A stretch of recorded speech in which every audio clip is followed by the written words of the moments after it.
ನಮಸ್ತೆ. ನನ್ನ ಹೆಸರು ರಾಹುಲ್ ಅಂತ, ಇಸ್ಪಾನ್ ಕಾಲೇಜಿಂದ ಬಂದಿರೋದು. ಈಗ ನಾವು ಯಾರು ಬಿಸ್ನೆಸ್ಸನ್ನು ಸಕ್ಸಸ್ಫುಲ್ಲಾಗಿ ರನ್ ಮಾಡ್ತಾರೋ ಅವ್ರ ಬಗ್ಗೆ ನಾವು ಸರ್ವೆ ಮಾಡ್ತಾಯಿದ್ದೀವಿ. ಸರ್ ನಿಮ್ಮ ಹೆಸರು ಹೇಳ್ತೀರಾ? ಬ್ರಹ್ಮ ಅಂತ. ಸರ್ ಏನು ಎಜುಕೇಷನ್ ಮಾಡಿದ್ದೀರಾ? ನಾನು ಸೆಕೆಂಡ್ ಇಯರ್ ಮಾಡಿದ್ದೀರಾ? ಸರ್ ಈಗ ಈ ಬಿಸ್ನೆಸ್ಸನ್ನು ನೀವು ಮಾಡೋಕ್ಕೂ ಮುಂಚೆ ಏನು ಮಾಡ್ತಿದ್ದೀರಾ? ಎಜುಕೇಷನ್ ಮಾಡ್ತಾ ಇದ್ದಂಗೆ ಇಲ್ಲಿಗೆ ನಾನು ಶಿಫ್ಟ್ ಆಗ್ಬಿಟ್ಟೆ. ಸರ್ ಹಂಗಾರೆ ಎಜುಕೇಷನ್ ಮುಗಿದ ತಕ್ಷಣ ನೀವು ಬಿಸ್ನೆಸ್ ಬಂದುಬಿಟ್ರೆ? ಎಜುಕೇಷನ್ ಮಾಡ್ತಾ ಇದ್ದಂಗೆ ಇದಕ್ಕೆ ಈಗ ಅವಲಂಬಿಸ್ಬಿಟ್ಟು ನಾನು. ಸರ್ ಇವಾಗ ನೀವು ಈ ಬಿಸ್ನೆಸ್ಸೇ ಮಾಡಬೇಕು ಅಂತ ನಿಮ್ಗೆ ಯಾರು ಇನ್ಸ್ಪಿರೇಷನು, ಯಾರಿಗೆ ನಿಮ್ಗೆ ಹೆಂಗೆ ಐಡಿಯಾ ಬಂತು? ಕೆಲಸಗಳನ್ನ ಮಾಡ್ತಾ ಇದ್ವಲ್ಲ, ನಾವು ಸುಮ್ಮನೆ ಕೂತ್ಕೊಳ್ಳೋಕ್ಕಾಗಲ್ವಲ್ಲ, ಇದೊಂದು ಜೀವನ ಮಾಡಲೇಬೇಕು ಅಂತ ನಾವು ಇದಕ್ಕಾಗೇ ಬಂದೆ.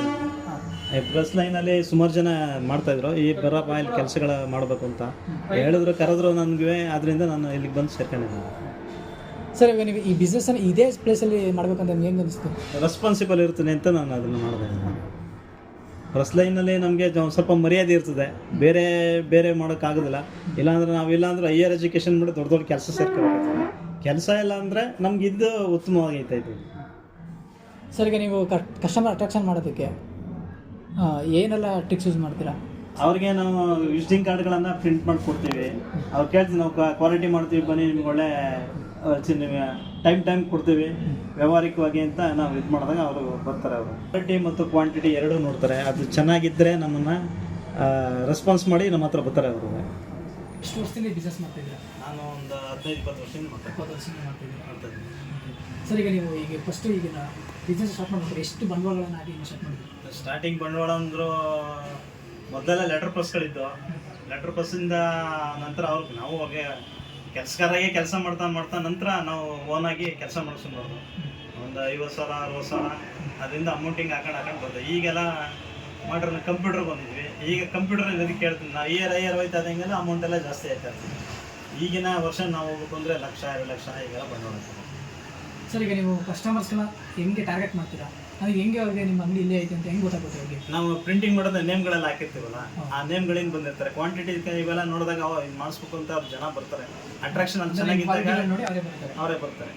ಹಂಗೆ ನೀವು ವಿಸಿಟಿಂಗ್ ಕಾರ್ಡಲ್ಲಿ ಇಟ್ಕೊಂಡಿದ್ದೀರಾ ಸರ್? ಹಾಂ, ವಿಸಿಟಿಂಗ್ ಕಾರ್ಡೆಲ್ಲ ಮಾಡಿರ್ತೀವಿ. ವಿಸಿಟಿಂಗ್ ಕಾರ್ಡೆಲ್ಲ ಐತೆ. ಮಾಮೂಲಿ ಪ್ರಿಂಟಿಂಗ್ ಆಗ್ತಾಗ ಅದು ನೇಮ್ ಹಾಕಿರ್ತೀವಿ. ಅದು ನೋಡಿರ್ತಾರೆ, 10 ಜನಕ್ಕೆ ಹೋಗಿರ್ತದೆ. ಮದುವೆ ಕಾರ್ಡ್ಗಳೆಲ್ಲ ಮಾಡಿದಾಗ ಅವರೆಲ್ಲ ನೋಡ್ತಾರೆ. ಅವಾಗ ಅಲ್ಲಿಂದ ಫೋನ್ ಮಾಡ್ತಾರೆ, ಬರ್ತೀನಿ, ಇದನ್ನು ಹಾಕೊಡಿ, ನಮ್ಗೆ ಇದು ಮಾಡ್ಕೊಡಿ, ಹಿಂಗೆ ಮಾಡಿ, ಈ ಥರ ಬೇಕು ಅಂತ ಕ್ವಾರಂಟೈನ್ ಚಾಯ್ಸ್ ಮಾಡ್ಕೊಂಡು ಅವರೇ ಬರ್ತಾರೆ. ಸರ್ ಈಗ ಬೇರೆ ಅಂಗಡಿಗಳಿಗಿಂತ ನೀವು ಯಾವ ಥರ ಕ್ವಾಲಿಟಿಗಳನ್ನ ಕೊಡ್ತಾ ಇದ್ದೀರಾ? ನಾವು ಕೊಡೋದು ಪ್ರಿಂಟಿಂಗ್ನಲ್ಲಿ ಚೆನ್ನಾಗಿತ್ತು ಅಂತಂದರೆ ಜನ ಹುಡುಕೊಂಡು ಬಂದೇ ಬರ್ತಾರೆ. ಒಳ್ಳೆ ಕ್ವಾಲಿಟಿ ಇರಬೇಕು, ಚೆನ್ನಾಗಿರ್ಬೇಕು, ಗಲೀಜ್ ಇರಬಾರ್ದು, ಅದು ನೋಡೋಕ್ಕೆ ಚೆನ್ನಾಗಿರ್ಬೇಕು. ಮತ್ತು ಅವ್ರು ಹೇಳೋ ಟೈಮಿಗೆ ಕೊಡ್ಬೇಕು. ನಾವು ಅದು ಮುಖ್ಯ. ಎಲ್ಲದಕ್ಕಿಂತ ಅವ್ರ ಟೈಮು ಮತ್ತು ಅವ್ರು ಏನಿದ್ದಾರೆ ಚೆನ್ನಾಗಿ ಇದ್ದಿದ್ರೆ ಅವ್ರು ನಮ್ಮನ್ನು ಬಂದೇ ಬರ್ತಾರೆ, ಹುಡುಕೊಂಡು ಬಂದೇ. ನಿಮ್ಮ ಬಗ್ಗೆ, ನಿಮ್ಮ ಅಂಗಡಿ ಬಗ್ಗೆ ನಿಮ್ಮ ಗ್ರಾಹಕರದ್ದು ಏನು ಫೀಡ್ಬ್ಯಾಕ್, ಏನು ಹೇಳ್ತಾರೆ, ಅಭಿಪ್ರಾಯ ಏನು ಅವ್ರದ್ದು ನಿಮ್ಮ ಮೇಲೆ? ನಮಗೆ ಅದ್ರ ಬಗ್ಗೆ ತುಂಬ ಅಭಿಮಾನ ಇದೆ. ಅದು ಮಾಡ್ಕೊಂಡು ನಮಗೆ ಇದೇ ನಮ್ಮ ಜೀವನ. ಇದನ್ನು ನಾವು ಬಿಟ್ಟಾಡಿ ಇದು ಮಾಡೋಕ್ಕಾಗಲ್ಲ. ಕಲ್ತಿದ್ದೀವಿ, ಇದನ್ನು ಮುಂದುವರಿಸ್ಕೊಂಡು ಹೋಗ್ತೀವಿ. ಈಗ ನಿಮ್ಮ ಕಸ್ಟಮರ್ಸ್ ಎಲ್ಲ ಇರ್ತಾರಲ್ಲ, ಅವರು ನಿಮ್ಮ ಬಗ್ಗೆ ಏನು ಹೇಳ್ತಾರೆ? ನಿಮ್ಮ ಕ್ವಾಲಿಟಿ, ನಿಮ್ಮ ಪ್ರಾಡಕ್ಟ್ಸ್ಗಳ ಬಗ್ಗೆ ಏನು ಹೇಳ್ತಾರೆ? ಅವ್ರು ನಮ್ಮ ಬಗ್ಗೆ ಅಭಿಮಾನ ಐತೆ. ಅವ್ರಿಗೆ ಚೆನ್ನಾಗಿ ಮಾಡ್ಕೊಡ್ತೀಯಪ್ಪ ಅಂತ ಬರ್ತಾ ಇರ್ತಾರೆ. ಅವ್ರು ಬರೋದ್ರಿಂದ ನಾವು ಇನ್ನೂ ಬದುಕ್ತೀವಿ. ಅವ್ರು ಬರೋಲ್ಲ ಅಂದ್ರೆ ಆಗೋದೇ ಇಲ್ಲ. ನಾವು ಕ್ವಾಲಿಟಿ ಚೆನ್ನಾಗಿರೋದ್ರಿಂದ ಕೊಡೋದ್ರಿಂದ ಅವ್ರು ನಮ್ಗೆ ಇಷ್ಟಪಟ್ಟು ಬಂದೇ ಬರ್ತಾರೆ. ಇಲ್ಲ ಅಂತಂದ್ರೆ ಇದಿರ್ತಾರೆ. ಆದರೂ ಕಾಂಪಿಟೇಷನ್ಗಳು ಸಿಕ್ಕಾಬಿಟ್ಟೈತೆ. ಆದರೂ ನಾವು ನಮ್ಮನ್ನು ಮೆಚ್ಕೊಂಡ್ರು ಬಂದೇ ಬರ್ತಾರೆ. ಈಗ ಸರ್ ನೀವೀಗ ಇಲ್ಲಿ ಅಂಗಡಿ ಇಟ್ಟಿದ್ದೀರಾ, ಬಿಸ್ನೆಸ್ ಮಾಡ್ತಾಯಿದ್ದೀರಾ, ನೀವು ಏನೇನು ತೊಂದರೆಗಳನ್ನು ಎದುರಿಸ್ತಾ ಇದ್ದೀರಾ? ನಮ್ಮದೆಲ್ಲ ಇಲ್ಲಿ ಇರೋದೆಲ್ಲ ಬಾಡಿಗೆಗೆ ಇರ್ತೀವಿ. ಎಲ್ಲ ಥರದಲ್ಲೂ ಪ್ರಾಬ್ಲಮ್ ಇರುತ್ತೆ. ರೇಟ್ ಜಾಸ್ತಿ ಮಾಡ್ತಿರ್ತಾರೆ. ನಾವು ಜನಗಳಿಗೆ ರೇಟ್ ಜಾಸ್ತಿ ಮಾಡೋಕ್ಕಾಗೋದಿಲ್ಲ. ಅದ್ರದ್ದು ಕಾಂಪಿಟೇಷನ್ ಇರ್ತವೆ. ಯಾರು ಕ್ವಾಲಿಟಿ ಕ್ವಾಂಟಿಟಿ ಕೊಟ್ಟಿದ್ರು ಕೂಡ ರೇಟ್ ಕಮ್ಮಿ ಐತೆ ಅಂದರೆ ನಮ್ಮನ್ನು ಬಿಟ್ಬಿಡ್ತಾರೆ. ರೇಟ್ ಕಮ್ಮಿ ಐತೆ ಅಂದರೆ ನಮ್ಮನ್ನು ಬಿಟ್ಬಿಡ್ತಾರೆ.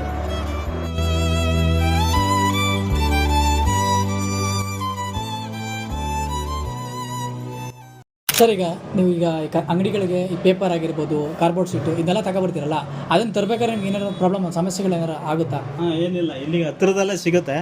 ಈಗ ತೊಂದರೆ ಏನಾಗಿಲ್ಲ. ಎಲ್ಲ ಮಾರ್ಕೆಟಿಂಗ್ ಎಲ್ಲ ಜೋರ ಇದೆ. ಈಗ ಪೇಪರ್ಗಳು ಎಲ್ಲ ಅಂಗಡಿಗಳು ಎಲ್ಲ ಕಡೆ ಎಲ್ಲ ಇದ್ರೂ ಸಿಗ್ತಾ ಇದ್ದಾವೆ. ಸಿಟಿಗೆ ಎಲ್ಲ ಜಾಸ್ತಿ ಸಿಗೋದು ಸಿಟಿಗಳಲ್ಲೇ. ಸಿಟಿಗಳೆಲ್ಲ ಅಕ್ಕಪಕ್ಕ ಇರೋದ್ರಿಂದ ನಮಗೆ ಬೇಗ ಸಿಗುತ್ತೆ. ಏನು ತೊಂದರೆ ಏನಿಲ್ಲ. ಒಂದೊಂದ್ಸರಿ ಕಸ್ಟಮರ್ ಯಾವ್ದನ್ನಾರ ಕೇಳ್ತಾರೆ, ಆ ಥರ ಹೊಸ ಏನಾರ ಕೇಳಿದಾಗ ನಮಗೆ ಅದನ್ನ ತಲುಪಿಸೋದು ಸ್ವಲ್ಪ ಸಮಸ್ಯೆ ಆಗ್ತದೆ. ಇಲ್ಲ 1-2 ದಿವಸ ಟೈಮ್ ತಗೊಳ್ತೀವಿ. ಇಲ್ಲಾಂದ್ರೆ ಬೇರೆ ಹೊರಗಡೆಯಿಂದ ತರಿಸಿ ಇದು ಮಾಡ್ಕೊಡ್ತೀವಿ. ಓಕೆ ಸರ್, ಈಗ ನನ್ನ 2 ಕ್ವಶನ್ ಇದೆ. ನೆಕ್ಸ್ಟ್ ನಮ್ಮ ಫ್ರೆಂಡ್ ಅವ್ರು ಬಂದು ಕೇಳ್ತಾರೆ. Okay sir, thank you sir. Sir, ನಿಮ್ಮ ಮುಂದಿನ ವರ್ಷದಲ್ಲಿ ಗುರಿಗಳೇನು ಸರ್ ಪ್ಲ್ಯಾನ್ಸ್? ಈಗಿರೋ ಇದನ್ನ ಸಾಲ್ತಾ ಇಲ್ಲ, ಮುಂದಕ್ಕೆ ಇನ್ನೂ ಕಲರ್ದು ಡಿಸೈನ್ಸ್ಗಳಿರುವಂಥ ಪ್ರಿಂಟಿಂಗ್ ಮಿಷಿನ್ಗಳು ತರಬೇಕು. ಅವು ತಂದು ಹಾಕೊಂಡ ನಂತರ ನಾವು ಅದನ್ನು ರೆಡಿ ಮಾಡ್ಕೊಳ್ತಾ ಇರಬೇಕು. ಹೊಸ ಈಗಿರೋ ತಂತ್ರಜ್ಞಾನವ ನಾವು ಈಗ ಉಪಯೋಗಿಸ್ಕೋಬೇಕು. ನಾವು ಇನ್ನೂ ಹೆಚ್ಚಿನ ರೀತಿಯಲ್ಲಿ ಬರ್ತಾ ಇದೆ, ಅದನ್ನು ನಾವು ಉಪಯೋಗಿಸ್ಬೋದು. ಹೊಸ ಫ್ಯೂಚರ್ಗೆ ಏನು ಬರುತ್ತೋ ಆ ಫ್ಯೂಚರ್ಗೆ ನಾವು ರೆಡಿ ಆಗಿರಬೇಕು. ಸರ್, ನಿಮ್ಮ ಮುಂದೆ ಬಿಸ್ನೆಸ್ಸು ಯಾವ ಥರ ಬೆಳೆಸ್ತೀರಾ ಸರ್? ಅದು ಎಲ್ಲ ಕಡೆ ಇದು ಮಾಡಬೇಕು, ಇಂಟ್ರೊಡ್ಯೂಸ್ ಮಾಡ್ತಾ ಇರಬೇಕು. ನಮ್ಮ ಅಂಗಡಿಗೆ ಬನ್ನಿ, ನಾವು ಚೆನ್ನಾಗಿ ಹಾಕ್ಕೊಡ್ತೀವಿ ಬನ್ನಿ ಅಂತ ಎಲ್ರಿಗೂ ಹೇಳ್ತಾ ಇರಬೇಕು. ವಿಸಿಟಿಂಗ್ ಕಾರ್ಡ್ ಹಂಚ್ಬೇಕು. ಪಬ್ಲಿಕ್ ಮಾಡೋದಷ್ಟು ನಾವು ನಮ್ಮನ್ನು ಇದು ಮಾಡ್ತಾರೆ. ಸರ್, ಮುಂದೆ ಕಾಲೇಜ್ ಸ್ಟೂಡೆಂಟ್ಸ್ಗೆ ಯಾವ ಥರ ಬಿಸ್ನೆಸ್ಸು ಸ್ಟಾರ್ಟಪ್ ಮಾಡೋಕ್ಕೆ ನಿಮ್ಮ ಅಭಿಪ್ರಾಯ ಏನು? ನೀವು ಬರೋರು ಅಂತಾರೋ ಜನರನ್ನ ಅವ್ರು ಏನು ಹೇಳ್ತಾರೆ ಅವ್ರಿದ್ರಿ ನೀವು ಮಾಡ್ಕೊಡ್ಬೇಕಾಗುತ್ತೆ. ಮಾತ್ರ ಮೊದಲನೇದಾಗಿ ನೀವು ಅವ್ರಿಗೆ ಏನು ಕೇಳ್ತಾರೋ ಅವ್ರ ಆ ರೀತಿ ಡಿಸೈನ್ಗಳಾಗಲಿ ವರ್ಕ್ಗಳಾಗಲಿ ಮಾಡ್ಕೊಡ್ಬೇಕು ಅಂದರೆ ತಾಳ್ಮೆಯಿಂದ ಮಾಡಬೇಕು. ಯಾವಾಗಲೂ ಒಪ್ಪಿಸ್ಕೊಂಡು ಅವ್ರನ್ನ ಇದು ಮಾಡೋಕ್ಕಾಗಲ್ಲ. ಅವ್ರು ಬಂದಾಗ ನೀವು ಎಷ್ಟು ತಾಳ್ಮೆಯಿಂದ ಮಾಡ್ತಾರೋ ಅವರು ನಿಮ್ಮನ್ನು ತುಂಬ ಇದು ಮಾಡ್ಕೊಳ್ತಾರೆ, ನಿಮ್ಮನ್ನು ಮಿಸ್ ಮಾಡ್ಕೊಳ್ಳಲ್ಲ, ಬಂದೇ ಬರ್ತಾರೆ, ನಿಮ್ಮನ್ನು ಇದು ಮಾಡ್ತಾರೆ. ವ್ಯಾಪಾರಗಳೆಲ್ಲ ಆಗ್ಬೇಕಾದ್ರೆ ಹಂಗೆ ನೀವು ಮಾಡ್ತೀರಿ ಅಂತಂದಾಗ ಯಾರನ್ನು ಸಿಡುಕ್ಬೇಡಿ. ಎಷ್ಟೇ ಇದಾಗಿದ್ರೂ ಕೂಡ ತಾಳ್ಮೆಯಿಂದ ಅವ್ರ ಕೆಲಸಗಳನ್ನ ಮಾಡಿಕೊಡಿ. ಅವ್ರು ಏನು ಡಿಸೈನ್ ಕೇಳ್ತಾರೋ, ಈಗಿನ ಹುಡುಗರೆಲ್ಲ ಫ್ಯೂಚರಾಗಿರ್ತಾರೆ, ಎಲ್ಲ ವೆಬ್ಸೈಟಲ್ಲಿ ಸಿಗ್ತಾ ಇರ್ತವೆ. ಆ ಡಿಸೈನ್ ಆ ಥರನೇ ಬೇಕು ಅಂತ ಇರ್ತಾರೆ. ಆವಾಗ ನಾವು ಅದನ್ನ ಮಾಡಿಕೊಡ್ಬೇಕಾಗ್ತದೆ. ಅದು ಮಾಡ್ಬೇಕು ಅಂದರೆ ತಾಳ್ಮೆ ಮತ್ತು ಟೆಕ್ನಿಕಲಾಗಿ ಮಾಡಿಕೊಟ್ರೆ ನಿಮ್ಮನ್ನು ಖಂಡಿತ ಯಾರೂ ಮಿಸ್ ಮಾಡ್ಕೋದಿಲ್ಲ. ನಿಮ್ಮ ವ್ಯವಹಾರಗಳೆಲ್ಲ ಚೆನ್ನಾಗಿ ನಡೆಯುತ್ತೆ. ಸರ್, ಇಷ್ಟೊತ್ತು ಮಾತಾಡೋದಕ್ಕೆ ತುಂಬ ಧನ್ಯವಾದಗಳು ಸರ್. Thank you.